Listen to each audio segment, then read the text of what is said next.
Throne of Liberty is currently struggling in keeping players. Right now, what you usually see in Throne of Liberty is some new events being announced, like events on events, some okay events, some whatever events. Not much content. You have a little bit of earring or an accessory or a gear piece coming to the game here and there, but nothing really unique or new, and none of the main problems are being fixed. Today, like I watched some videos where people are quitting or why they quit, but most of the players have been like super hardcore players. But today I want to check out like more of players that probably didn't compete in the end game, how the experience is for them. So today we're going to be checking out Gungu Guns Gaming and why he thinks Throne Liberty failed and why he won't survive at 2026. So let's just jump into it. All right. And welcome back to the channel. I'm Gung Ho Guns, your mustache tour guide to the I will post his channel in the description if you guys want to check out his channel. ruins of a once great MMO. And today we're firing up this old disappointment wagon,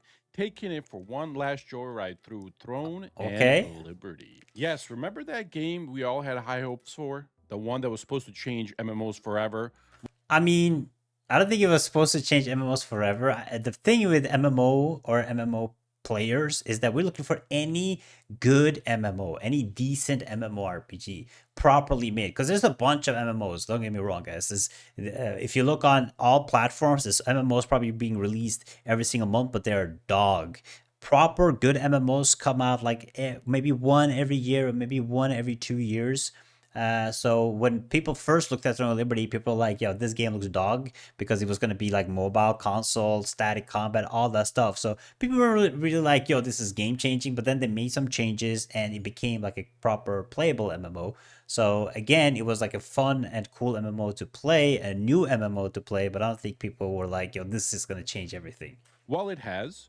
It changed them by showing everyone exactly what not to do. It's been, what, a month or two since I last touched this thing? I've said it before and I'll say it again. The game was dying. And now it's not just dying, it's coughing blood, writing its last will, asking Alexa to play My Chemical Romance. That's I checked crazy. the charts this morning, under 11,000 players. That's Actually, let me check the charts. All right, we have the charts here. This is, I mean, this is Monday early, so of course a lot of people are playing, but the peak is still pretty good. Let's see. I mean, the peak has been around. I mean, it is obviously dropping 1 month, dropping for 20K, but it's the peak slowly going down, but it's trying to hang on the 18, 17K. And this is just PC players too. I mean, with the console, it's probably like double, maybe because console don't have that much MMOs to play, right? So maybe double the numbers, but I feel like it has, of course, stagnated, but it's found like a good place number wise. But it's still gonna be losing players because they're not doing anything or any changes, right? not a player base, guys. That's a It's a okay player base still. I mean, it's a new MMO, so you know, I kind of expect the numbers to be higher, but it's a decent player base, especially for MMOs in general. It's pretty high, probably in the top 10 player base wise, especially on Steam. mildly successful YouTube short. So grab yourself a drink, maybe something stronger, you're going to need it. And let's ask the real questions. Why did Throne and Liberty fail? And more importantly, will it even exist in 2026? All right, let's see what he has to say. All right, thank you guys again very much for being here. Honestly, I mean, it's definitely not surviving 2026 because the title is Will it survive 2026? No, that's not happening. Will it survive 2025? That is the real question. Then you're asking the real every question. single one of you. Thank you for supporting my videos all this time. Let's dive in. Here are my top reasons why Throne and Liberty flopped harder than a fish on a trampoline, and why. I don't think it's going to survive to 2026. It'll be in a corner somewhere clinging to life and whispering about its potential, right? I had a lot of fun in Throne and Liberty. Let me just say that off the bat. But honestly, there are some game design flaws that I think caused this whole damn thing. Anyway, these reasons aren't in any particular order because, quite frankly, they all suck equally. Let's start with the big one. And again, this is, I think, the top reason why this game really failed in the first place. Throne and Liberty is not for casual players. I know somebody in the comments going to be like, oh, blah, blah, I'm okay with that. Dude, just listen. Just give me a minute, okay? Give me 1 minute. I mean, I've been saying this too. It was really hard and rough because I made a video on this from T1 to T2, and I was like, it's going to be really hard for T2 or new players to come back into the game because you need insane amount of materials an insane amount of everything, and the game does not give you enough, and people are like, no, Spade, you're just yapping, you know what you're talking about. Because as a T1 player, I already had stuff ready, right? Because I was grinding and farming, and I was like, if a new player comes back, or a player comes back at all to the game, or new players come into the game, they have no chance of keeping up, which showed up to be reality, right? For players actually coming to the game for Talantre. It is a grind fest of biblical proportions. If you don't have 8+ hours a day to lose, sorry, invest, you're not going to get anywhere. It's like trying to win the Indy 500 on a damn bicycle. Not gonna happen, dude. Now, look, every successful MMO ever has had a solid gearing path, but the smart ones designed it so normal humans can actually keep up, you know? People with jobs, families, hobbies that don't involve farming the same mob until your monitor begs you for mercy. I mean, yes and no. Most MMOs are like you have to grind. I think the biggest issue with Throne and Liberty is it's not rewarding. It doesn't give you enough things. Like you have so much things to have to do daily in Throne and Liberty, which many MMOs have. But if you do the dailies, or you do the grind, or you do your dungeons, you still sit at the end of the day, you played like hours and hours and you still have nothing to show for. That's the biggest problem with Throw Liberty. It's like, okay, they have the daily grind, but it doesn't give you anything. It gives you minor increases. And that is the biggest problem with Throw Liberty. It's okay. I mean, it's not okay to have daily grind. I mean, some of the stuff is completely boring, don't get me wrong, but not rewarding players when you do contracts every day. You spend hours to level up your mastery or whatever, and you still have nothing to show for. That's the biggest problem. This game went full no lifer mode. I was chatting with a very good friend of mine, Fade Odin, before this video, and he said something that really stood out, hit it like hard head in the middle of the face. We both played vanilla WoW back in the day. We used to grind 10 hours straight and loved every second of it. But here's the thing, we were 15, dude. We were kids, you know? There was Good times. nothing to do back then. Now we got kids, work, back pain, mortgages. We don't have time to spend half a day gathering spacey rocks just to be told that we need 200 more. Throne and Liberty ignored that, and in doing so, they ignored the majority of their player base. And that, dear viewers, is the reason why I think this game is sliding towards the grave with jet boosters strapped on its knees. Next up, the part where Throne and Liberty forgot what the second M in MMO even stands for. Social gameplay, gone. Player hubs, non-existent.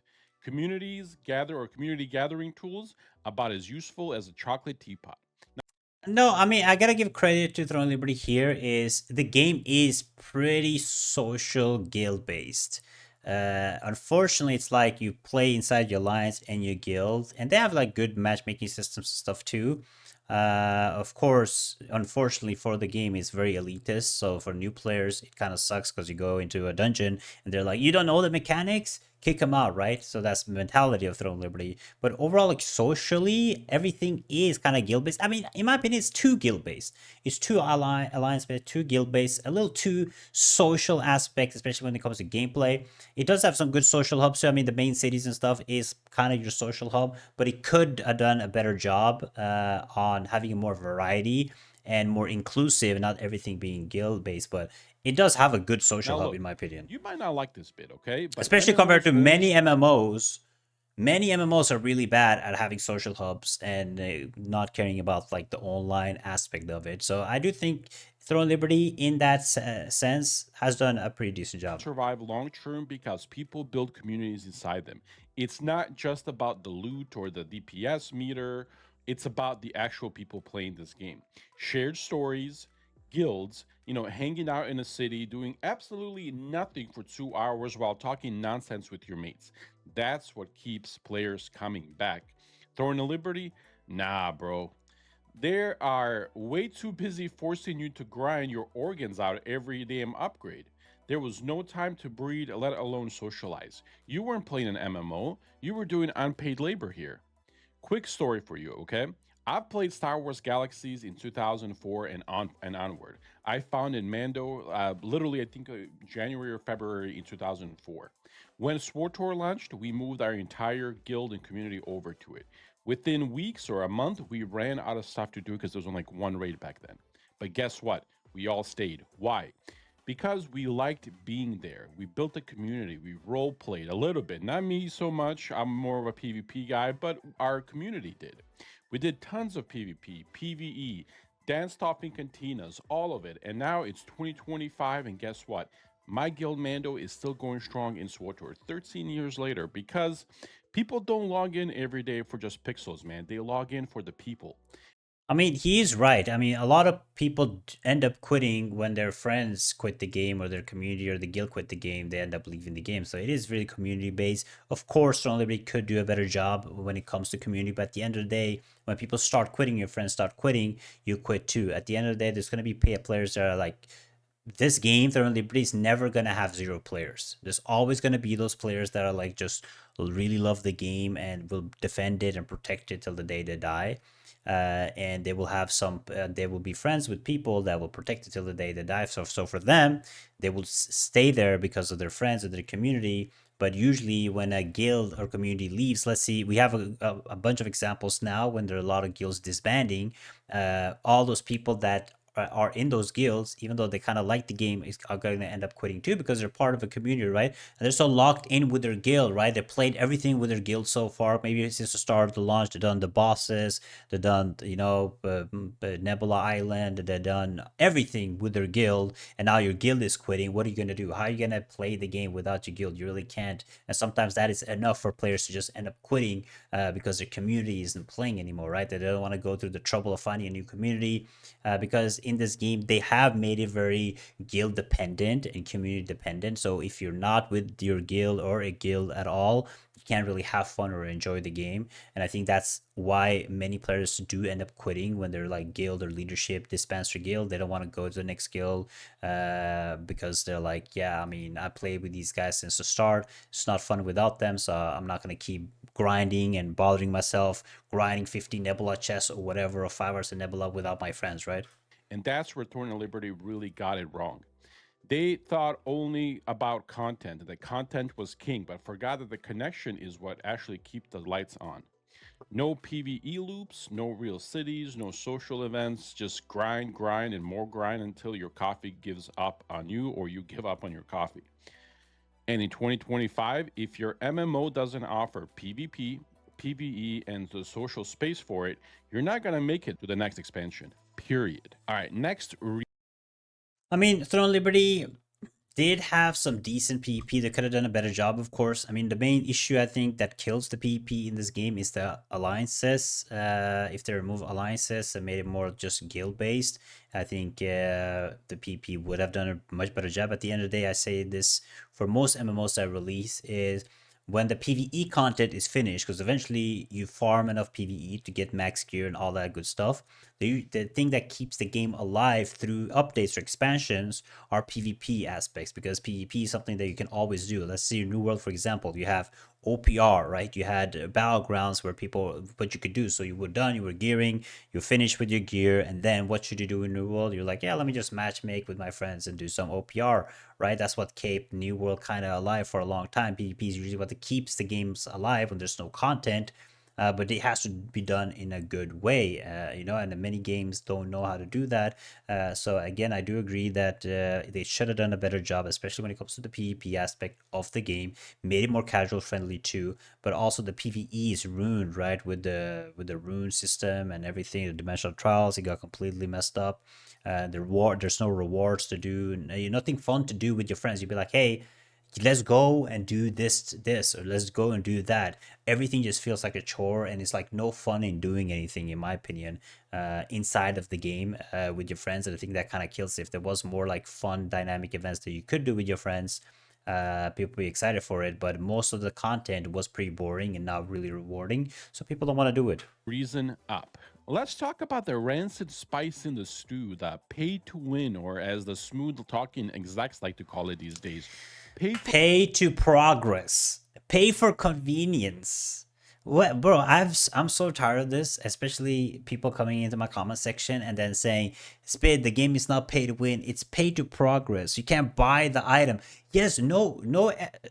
Like, of course, you can't buy them item anymore because the developers have understood that instead of putting the item so you can straight buy it, if they make a different type of system, they can first lie, but they can also make more money by not having it fully accessible. Because the pay to win, where you could just buy the item straight from the shop, that worked several years ago. Now all the pay to win system have become like a part of the gaming and ecosystem. So and people will have defenders like people in my comment section saying that pay to progress is not pay to win, and I'm like, okay, if you as a player spend 50 hours, okay, let's say you use 50 hours to grind this item, and you can get it after 50 hours spent in the game, grinding, you can get that one item, but a guy with a credit card can get it in 2 seconds.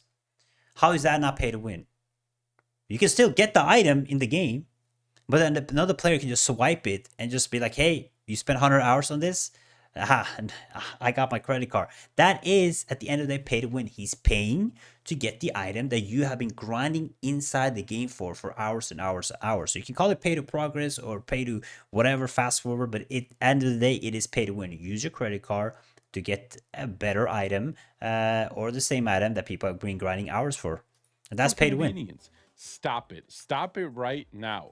It's like saying a flamethrower is just an aggressive candle. Let's be real here, guys. Throwing in Liberty isn't just pay to win, it's a pay to win on a nightmare difficulty.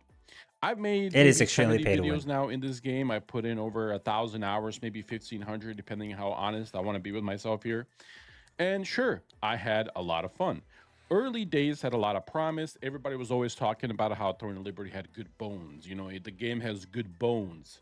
And then the whales came crashing down from the sky like a financial comet. And suddenly, I want to make a comment on this because the people that have been following me for a while now know that I stopped spending money in MMOs a long time ago. Like in the last 3 or 4 MMOs I played, or even 5, it is every single MMO you could actually buy stuff inside the game. I haven't. The only thing I bought in Throne Liberty was the early access package to support the game, and that's it. Aside from the battle passes, I bought just with Lucent from earning in the game, but I haven't spent any money in the game.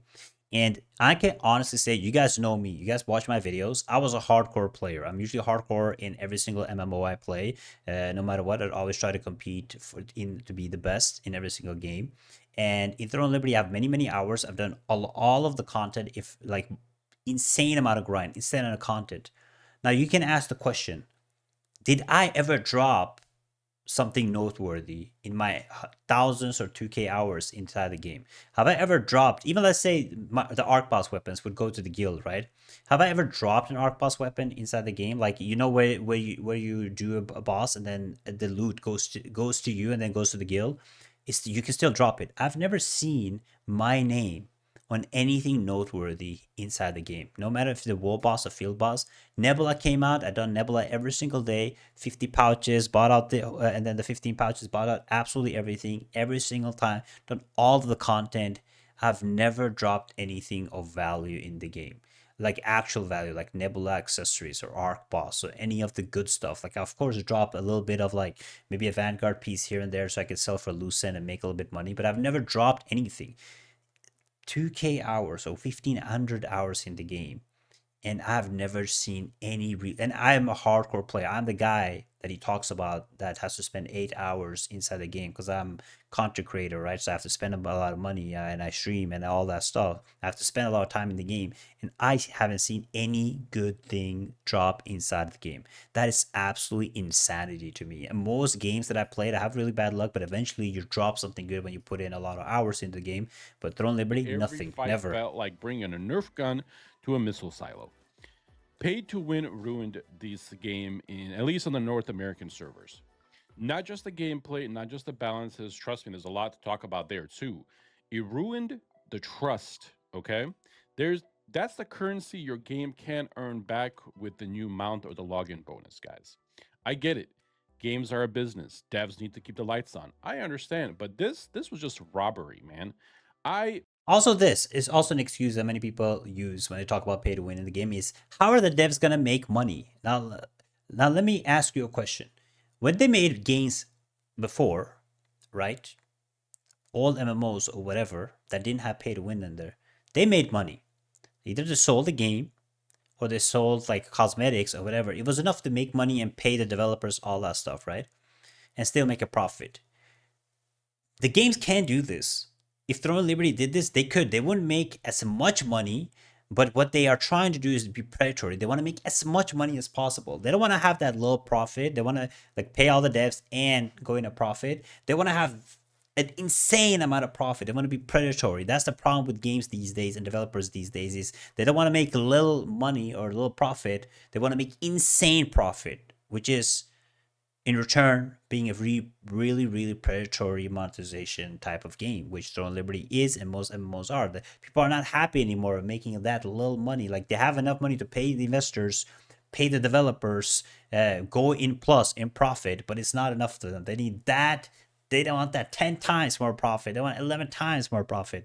It's just not enough with a little amount of profit, which people were happy with back in the day, right? Because at the back in the day, as long as they made enough money to pay everybody, investors, everything, and make a little profit, really good. They did a good job. Players were happy. Everybody was happy. But now it's all about making as much money as possible. Was there when a single guild, I'm not going to say who, fully geared to the teeth would shop through, or shop brought advantages, hop servers like they were, running through a buffet or turning, all the buffets. They wiped out every competitor within the weeks of this game coming out.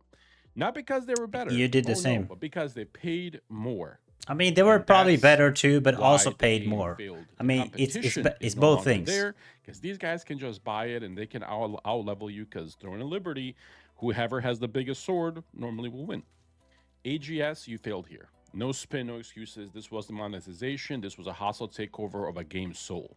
MMOs are supposed to be about earning your legacy, not buying it at checkout. Now, look, guys, I can go on, and I could list another 100 reasons why TNL, failed, here and there, why people are leaving, why somebody, yelled they're selling NFTs now, and everybody just ran for the hills.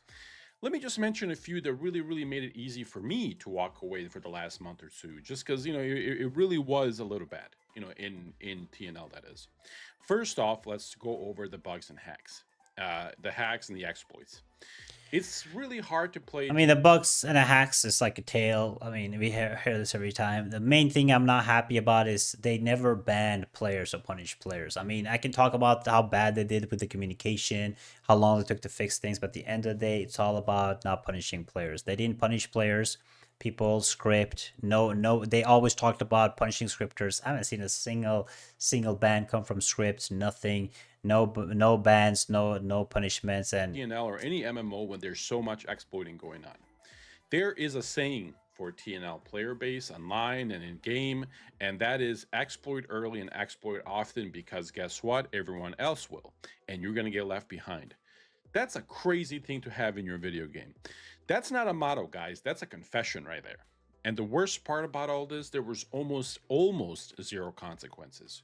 You'd get caught exploiting, the devs would hit you with the harshest punishment known to man, a stern frown, and maybe like a little mild minus lucent. You got a wrist slap. I think they banned like one person or two people in the entirety of this game. What's crazy, they really were bad at communicating this ban. There was almost no accountability, just silence and more exploiting. I think that really paid a lot, to the mind and the trust that people had in TNL and AGS and the devs completely. The second thing that I want to talk about here as well is the drop rates. Now, look, guys, I've played MMOs for talked about this before. Drop rates are okay, but this is freaking crazy.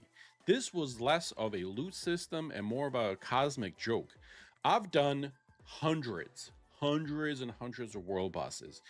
He's done hundreds. I've done thousands, and I still haven't seen any juice. Weekly raids for the guild, dungeons, grinding until my soul was crying. And do you know how many? Literally what I just talked about. It's so unrewarding to play this game. You get absolutely nothing, no matter what you do. You do dungeons, you get T1 gear. You do Nebula, you get nothing. You get blue gear. You do Arc boss, you get nothing. It's so bad. Useful items dropped for me in this entirety of my game in TNL. Maybe one, maybe two tops. The rest, I literally had to sit there, grind the lucent like a coal miner with a gambling edition just so I can buy the gear that I needed. Facts. This isn't RNG, guys. This is crazy. This is psychological warfare disguised as a loot table. And if it was just me, I would say I'm unlucky and I move on, right? I wouldn't complain about it. But there were so many people complaining that they also were having just the worst RNG drop luck ever. It's I insane. think the devs and AGS or whoever designed the damn game did this on purpose. Yes, they want people to be like, "Oh my god, I can't get this item. Look at the auction; I was so cheap now." Oh, okay, whatever. I'll swipe some Lucent. I've been there. I was so close sometimes to swipe some Lucent. I want to play different classes. I didn't want to be stuck on GS. SNS. I want to try different things, but to try different things in this game, you have to swipe. You have so many, like, you're not locked to a class in this game. You have weapons. You have so many weapons that you can play around with, but you cannot swap to any weapons because it costs you a fortune. Even me that played since day one, I've been grinding. I had some breaks here and there, but I was like pre-planning for T2. Even me, I cannot swap to a different weapon if the guild didn't sponsor it or if I didn't pay to win. They want you to pay to win. They want to make things so difficult. You're not getting any drops, anything. They're like, okay, if you make it so hard for people to drop items, maybe they will end up pay to winning. It's a full system, 100%. It's They a full made system. the drop rates so bad that you could spend the whole year grinding and you will probably never get what you actually needed. Yeah, I have. And I that still haven't. If you look at my character, I played every single day. I still cannot get a Nebula accessory. I still can't get an Arc Boss weapon. And I played since day one, and I haven't spent any money in the game. And I've been good with the auction. I've been earning lucents and stuff, but still, it's not even close. The only time I can probably get Arc Boss weapon is like in probably 5 months when game is completely dead. It's like 2,000 players and the arc boss weapons have everybody of the 2k have arc boss weapons is down for like 10k. I can finally go buy it. my friends, is a terrible thing to have in your game. Like I said, those were the kind of the reasons why stood out to me That's mostly good, that I valid decided to reasons. leave TNL myself. I'm sure there's 100 more that people have that I haven't mentioned on here. Please let me know in the comments what you guys think. Let me know in the comments why are you staying in Tournament. Yeah, I mean that's a good video. I kind of want to get a different perspective, and it's always like different reasons why people quit. Right? I've been watching like a few videos of why people are quitting, and everybody has like different aspects. Like for him, it was like their drop rates. It was really hard, especially for a casual player to get to be able to play. For other competitive players, it's like the PvP or the alliances, which is really bad for some players. It's been the bugs and the exploits. So seeing everybody's like opinion and different things, I mean, all of them are valid, right? And I usually agree with most of it. Again, Throne Liberty has a decent player base. I don't know if we will be able to keep it, but it's really sad to see what they've done and not having respect for the community. But let me know in the comments below what you guys think. Will you guys be checking out Throne Liberty? Will you be checking out the new update that's coming with Throne Liberty? Let me know. Check out this video right here. I will be streaming some Chrono Odyssey if you guys want to check out a new MMO this weekend. So make sure you tune in for that. So thank you so much for watching, and I'll see you guys next time.